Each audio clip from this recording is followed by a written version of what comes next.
everyone. Welcome to Campus Culture. This is a series we're doing where we sit down with some of the most interesting and impactful people on the planet. And I'm really excited to welcome our guest here today. Our guest for this second installment in the series is someone who has built an app that changed the world. I use it at least a few times a week. I think most of us do. He and his co-founder met at college. They had a lot of challenges that they overcame, and they ended up being really, really successful. So if you haven't already guessed, it's the founder of Venmo, Andrew Kortina. Welcome to the show. How's it going? Good, man. Thanks for having me here. Excited to chat with you. Yeah.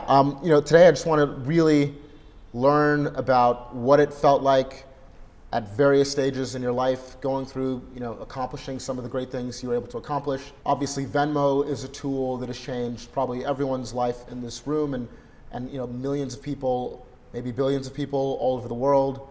So I'm sure there's some great stories we're going to get to dig into. Yeah, well, I don't know. Tell me where you want me to start. Yeah, let's start with your background. Like, what was it like growing up? Where are you from? Yeah, so I grew up in a pretty rural part of New Jersey, exit 4 off of Route 78. And my house was basically like on the side of a mountain in a forest. Behind the forest was a cornfield. Behind the cornfield was a river. Behind the river was a horse farm. And it wasn't my cornfield or my horse farm or anything, but it was like really country where I grew up. And it was an awesome, place to live a childhood because I was just outdoors all the time. There wasn't a lot of other kids around, which I don't know, like it was, it's not fun if you're trying to play a 5-on-5 basketball game, but it also just led to a lot of just being in the woods with my sister, who's 2 years younger than I am. And it was just such a great place to grow up and kind of, it felt like being like in a nature documentary almost. So what was it like? I mean, it seems like it was a happy childhood. Like, did you enjoy school? Like, what was your educational experience like as a kid? I mean, I was always like pretty engaged in school because I knew, or at least I was told it was like pretty important to like try to get into a good college because that can be very life-changing, which I think is probably still true for the most part, depending on which college you get into.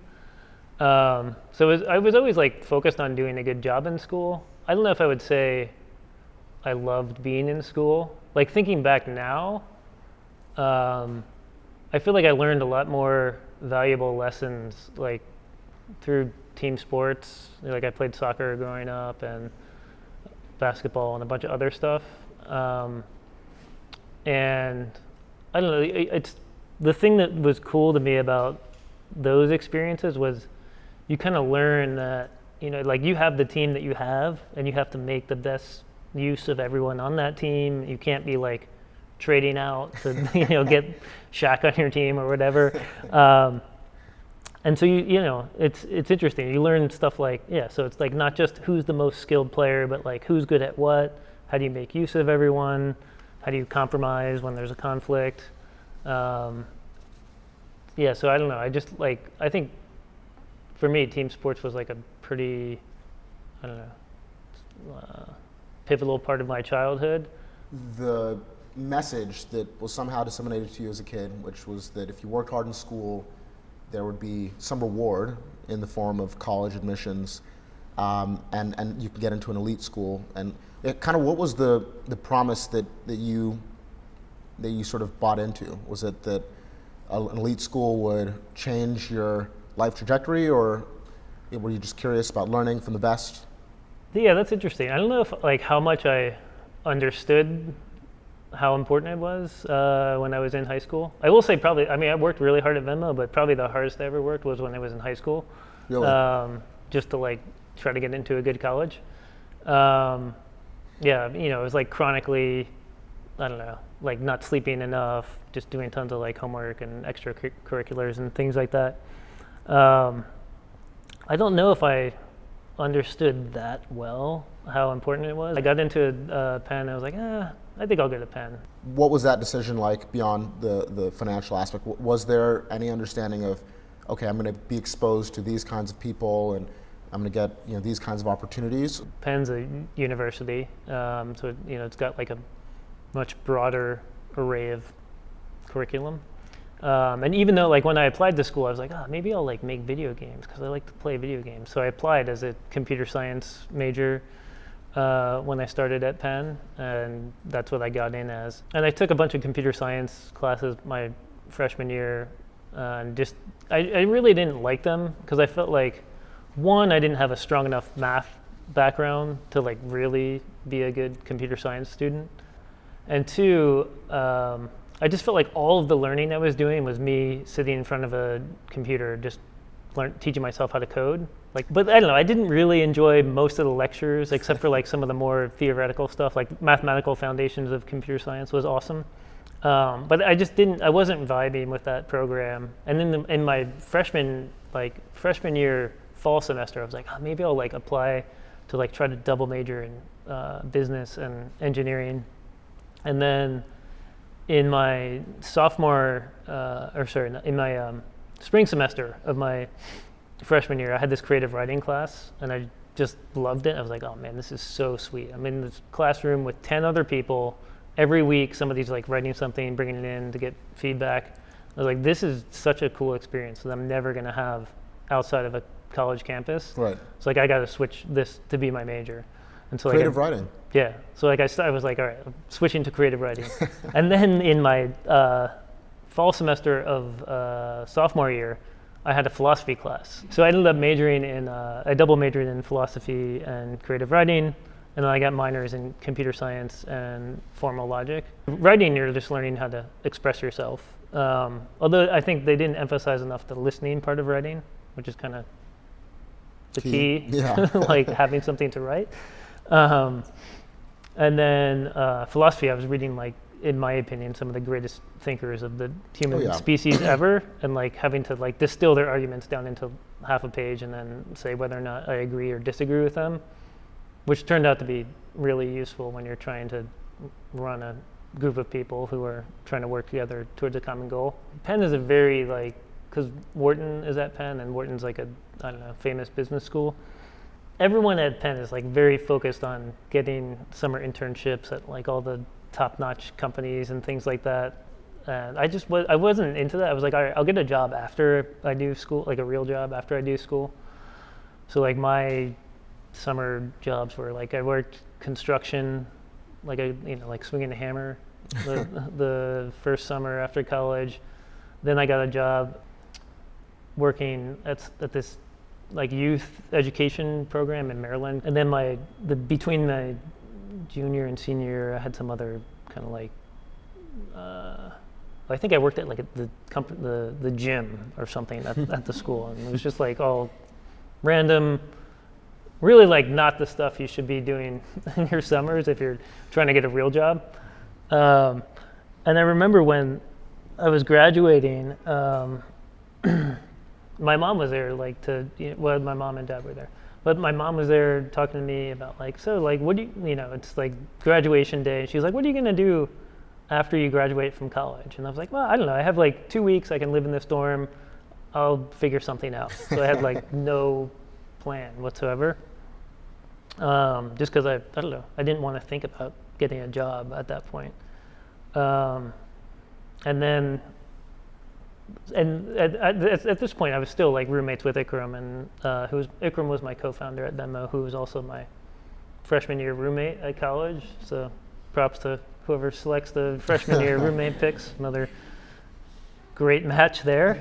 But anyway, like we were like really good friends, and ended up being roommates together that summer. And we went around to like apply to all these different jobs, and then we both ended up getting jobs at the like IT support help desk at the Penn Law School that summer, working like 15 hours a week, just doing things like replacing the batteries in lavalier mics for college professors. Yeah, and we had a lot of fights over like who had to wake up early to do those lavalier mic battery replacements. Yeah. Wow, what a start. It's like, Yeah. Swinging a hammer, working at a gym, Venmo. It's like, Yeah. I mean, there's other stuff in there, but yeah, and those are the big hits. I mean, it's pretty cool. Like you have a like a pretty chill kind of like academically curious background. Nothing here spells like future world-changing app creator. Like, how do you think? Well, curiosity does. I think curiosity is like one of the most important things you can have in life. For sure. And then obviously being a philosopher means you spend a lot of time thinking. Yeah. And you, being a creative writer, you have to be able to have clear communication ability. But like, what are some of the telltale signs that you guys were going to go and build something big? Like, did you sell fruit snacks, in high school, So I would say Ikram was much more entrepreneurial than I was. Okay. Like a good example is like he showed up. I got to school, I don't know, like a week early, freshman year, because I was working at the IT support desk at my dorm room, and so I had to like be there early for training or something. And then I was like sleeping in late because I was out late the night before, and then he shows up on like the first day of like the official move-in, and I had like this was funny too because he and I talk about this all the time. Like we had one phone call before this, we met in person, and he was like, so like what kind of stuff are you bringing to college? I was like, I'm just gonna bring my computer. He was like, okay, like if you thought about like a like the types of things you would like share, like have you thought about like a refrigerator or microwave? I was like, nah, I don't know, I'm on a meal plan, I don't need a refrigerator. He was like trying to get me to like chip in, buy something. And then so anyway, I did ultimately buy a refrigerator, I think, but when he showed up to school, I was like, I don't know, I just wasn't in the mood to socialize, and he had like all this crazy stuff with him, like a tennis racket stringer, and he had this business as a freshman of like stringing other people's tennis rackets. And he taught me. He was like, he's a great musician also, so he taught me how to. I had learned a little bit of guitar before going to college, but then he really taught me to play guitar, and as well as like a bunch of other people. Anyway, so he was more entrepreneurial, and then. I think in our senior year, we were both, Ikram and I were both really obsessed with Craigslist, just because, how many people even know what Craigslist is still? Okay. All right. Okay, here. Yeah. Okay. So he and I loved Craigslist, and we were like, oh, we should build something like this for college students, because you have like this in with them, and like you go to the same school. I mean, every kid in college does this. If you haven't I did. learned, yeah, okay. yeah. So as did many other people, I think. Yeah. Anyway, so we built like a thing called My Campus Post that was like Craigslist for college kids in school. And then after school, when we were working at the law school part-time, we were also like going around to different, like we would just walk up to like a Pakistani restaurant and be like, you need a website, we'll build it for you. And the Pakistani place, we tried to sell them a website in exchange for 100 of these chicken rolls that we really liked. And they said no.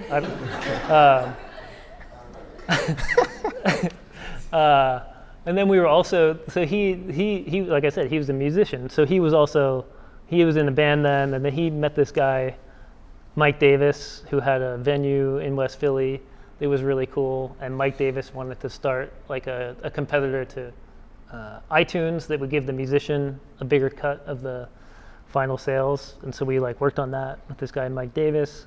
So we were always working on different things like that. Yeah, my very first company with my college roommate was called Glee Post, which was My Campus Post, but in England. It's like stereotypical startup, founder in college idea, but it never seems to work.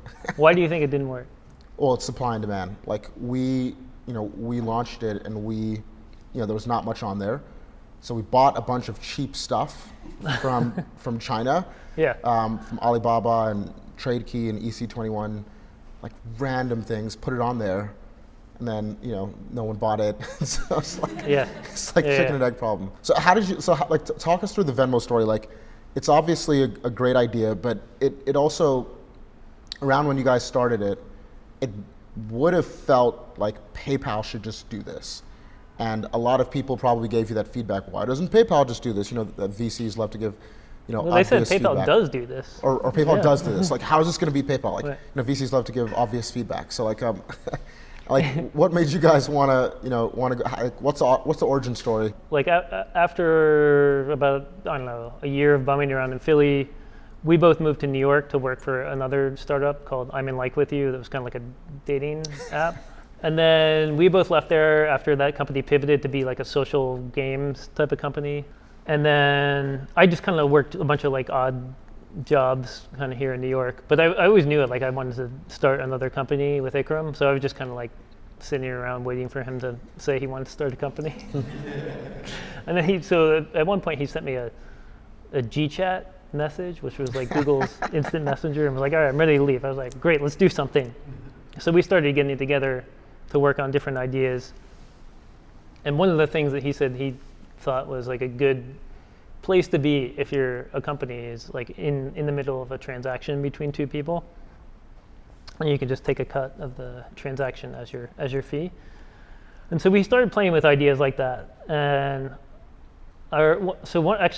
one of his girlfriend at the time was starting a yogurt, like a frozen yogurt shop in Philly, and she asked him for help setting up her credit card processor, like a credit card swiper thing. And this is like a little bit before Square came out, and so we were like, oh, we could build that.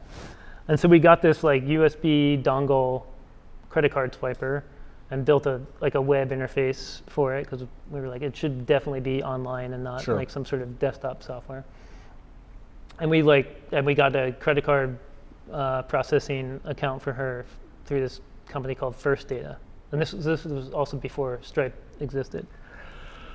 And so we had this credit card processing thing for her and had built it all out. And it worked kind of fine, and we pitched a bunch of people on it. And it was like exactly the same time that Jack Dorsey was pitching Square, and they were like, I think we've seen something a little bit better than this, so we're going to pass on it. So we had kind of like gone through this idea, and then he was visiting me in New York, because at the time he lived in Philly and I lived in New York, because Ticket Leap was in Philly. So he was visiting me, and we were talking about ideas, and he was here for a whole weekend, and it was like Sunday afternoon. We were getting lunch at some taco place in the meatpacking district. And he had forgotten his credit card, so I was paying for his stuff all weekend. He was like, all right. Forgot his credit card. Ikram's name means generous, and he lives up to it. Just kidding.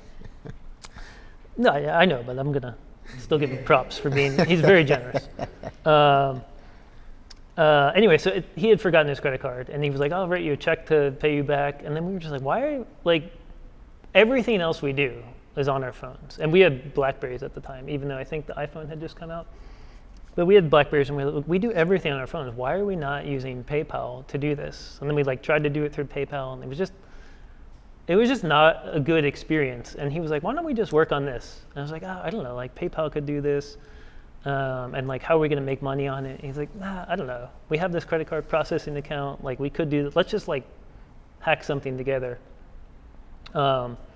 And so we ended up like building something, and this was also before Twilio existed. So like basically I hacked a Google Voice account so that we could use it to send text messages, and then connected it to the yogurt shop First Data account so we could run credit card transactions. And then we had this system where you would you would text in parts of your name and credit card information, and it would like call you on the phone to get some piece of data that couldn't be sent over text message because of some security reason. And that was the initial version. Wow. And like I said, we had BlackBerries. And so we were just like, and BlackBerries didn't have threaded text message conversations at this time. And so we were just kind of like, I don't know, we just noticed that eventually our whole text message box was just these payments we were sending back and forth to each other for like a bar or lunch or I don't know, like going to a gym class or something. And it was like kind of interesting stuff. And that's the type of stuff that we would talk about with our friends anyway. So Ikram was like, why don't we just like make this public? So what if I could see the stuff that you're paying for? Wow. And then we were like, well, but we wouldn't see the amount. Like, of course you wouldn't see the amount, right? Like that part's not important. And so that was sort of like where the idea for making the transactions public came from. And that, like when we demoed that to people, like even though it was kind of like kludged together, it was still pretty sweet because we were like getting the credit cards of all these venture capitalists and like, I don't know, it was, and that was a very fun thing to market because you could market that anywhere. Right. We would be at a Thai restaurant and like talk to the table next to us and be like, all right, check this out. You're going to pay for everyone's lunch. Here's how it works. And just like get them on. And so what was the hook? The hook was for the original version. You would pay for everyone's lunch. And then this is before the app store. So it's before you had an actual iOS app. Right. And so it was all over SMS? Yeah, it was all over SMS. And the idea was it's just much easier than PayPal because the PayPal sort of like, I don't know, grew to dominance by facilitating transactions for eBay. Yep. And eBay is a very different type of transaction than a transaction with your friend, where it's like somebody you don't know and probably don't trust, and there's physical goods going in the mail. So it's like an extremely high fraud rate environment. So they have all these like roadblocks in your way to try to like slow down the transaction so that everything, takes a lot of time, and they have a lot of opportunities to intercede if there is fraud going on. And we were like, let's just build something where it's only focused on friends who already trust each other, and just get rid of all this garbage that gets in your way if you're trying to use PayPal. We even eventually came up with this feature where like I could text in like, pay Tade $10 for the sparkling water or whatever, right? And like do that. I could request money from you also. I could request $10 from you for the sparkling water. And our first investor, this guy Sam, who was an old friend of mine and Ikram's, was like, this request thing is still, it's too hard. What if I could just take money from you? And we were like, that's actually kind of cool. Like, so we built this new relationship so you could have friends on Venmo, you could trust people on Venmo. And if you and I trusted each other, then we can just take money out of each other's wallet. It was amazing. Like, it was so cool because like, there's like social norms that kind of dictate how that sort of thing should and should not be used. Obviously, that was the first thing that got shut down after PayPal bought Venmo, but I think it was just ahead of its time. It's still like a cool. Talk me through like well, it's two things I want to dig in on. One is like fundraising, and then two is like sort of the company building aspect. But like, yeah. So you talked about this guy Sam. He was your first investor. Yeah. How did you meet him, and then how much did you guys raise in your first round, and what was that process like?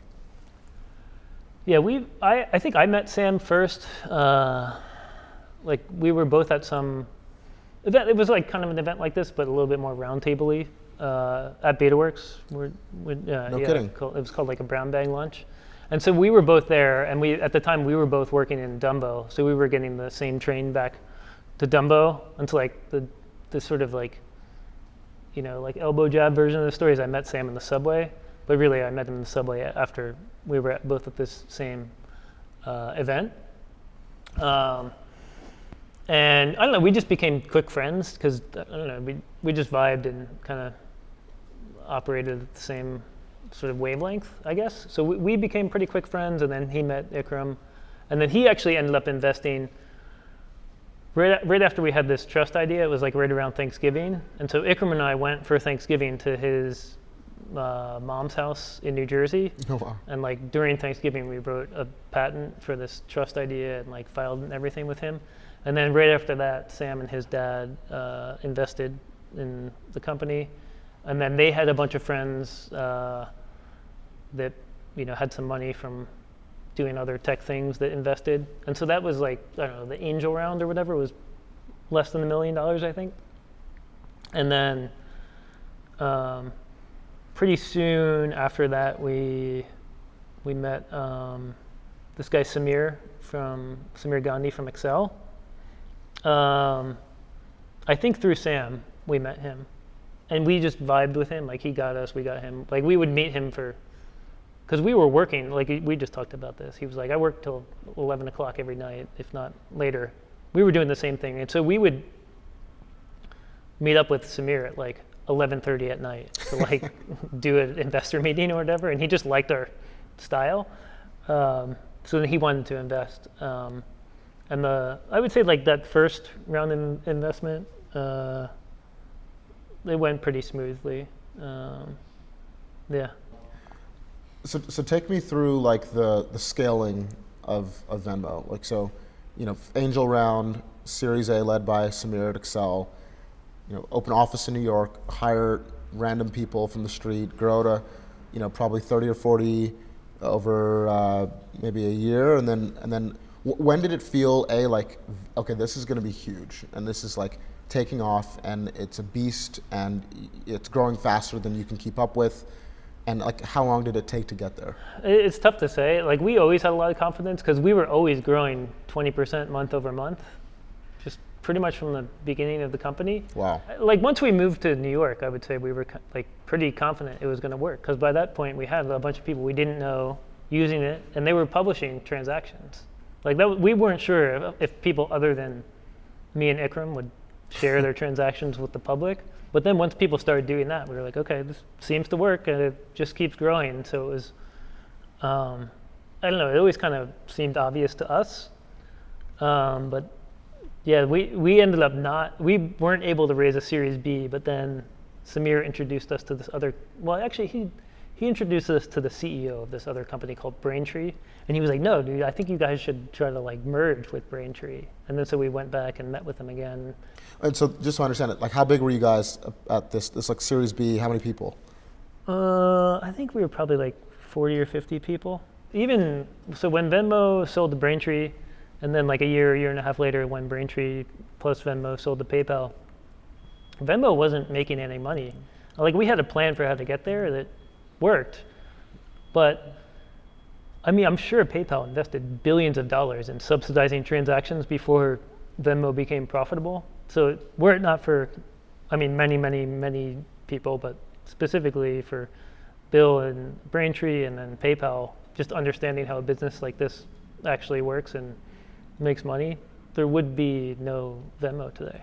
A rocket ship of a lifetime, so obviously you guys captured lightning in a bottle with Venmo. I mean, honestly, a lot of the old BetaWorks folks, that's the story. It's like smart guys working really hard, create something that just gets a life of its own, whether it's Bitly or Giphy or any of those dots, all of those, and then you sort of made the transition to like grown-up life, and you partnered with Braintree.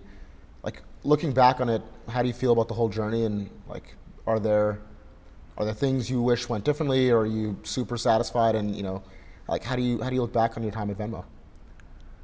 I mean, I honestly, like this is more than I ever think or talk about it. I never think about Venmo. I think a lot about. You don't use Venmo all the time? I mean, I use Venmo, but probably not as often as you do. But probably. Like, the thing I think about the most is just like all the cool people we met there, because we just made so many bets on people. A lot of them didn't work out, but like there were a lot of them that really did.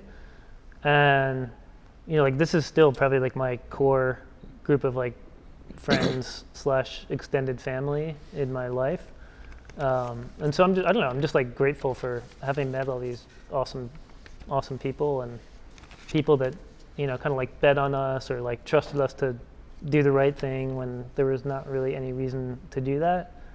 So, I guess gratitude would be my one word on that. It's a great feeling to have. Yeah. So, as we start to wrap up, like, you had that ride of a lifetime. What are you working on these days?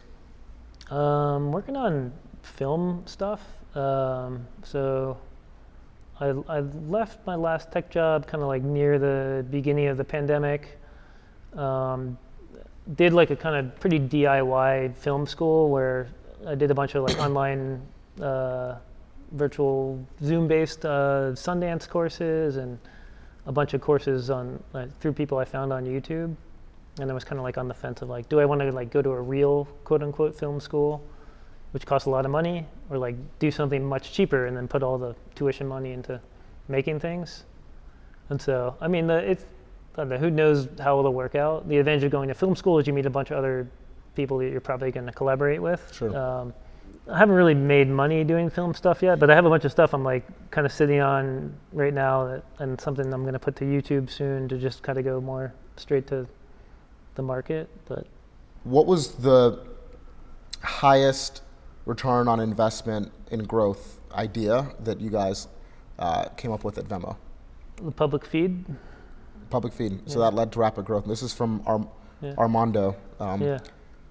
Yeah, because it helped. I mean, one, it showed you how to use the product. It showed you the amount was not going to be public, and it also showed you that lots of other people were using this project and trusted it. Chelsea, one of our students, asked, like how much in terms of an initial budget did it take for you guys to go and just get the initial prototype out? We did that all while we were both still working at other jobs. So nights and weekends, yeah, beer and pizza, coding in the evenings. Yep. Cool. Which I would recommend. If you could say something to your 19-year-old self, how would you, what would you say, and how would you advise them? On the one hand, like software engineering is really fun. The reason I'm doing film stuff now is because I was just thinking about there's so little compassion for people with different points of view. You have a conversation with someone and they'll immediately write off half of the country for what I think are just absurd reasons. Yep. And I was thinking about the things in my life that led me to have more compassion or a deeper understanding of the world. A lot of it was mentors and teachers and friends and stuff, but definitely a lot of it was art and literature and film. And I was all right, I just want to spend time putting things into the world that maybe can increase the level of compassion a little bit. And so if I can do that for a couple other people the way other people have done that for me, that's kind of where I want to spend my time. I don't know how, maybe that was maybe that's always important, but to me that seems more important than building another software company right now. All right, let's end there. Thanks so much, Andrew. Everyone give him a round of applause. Appreciate you for coming by. Thanks, man. It was fun.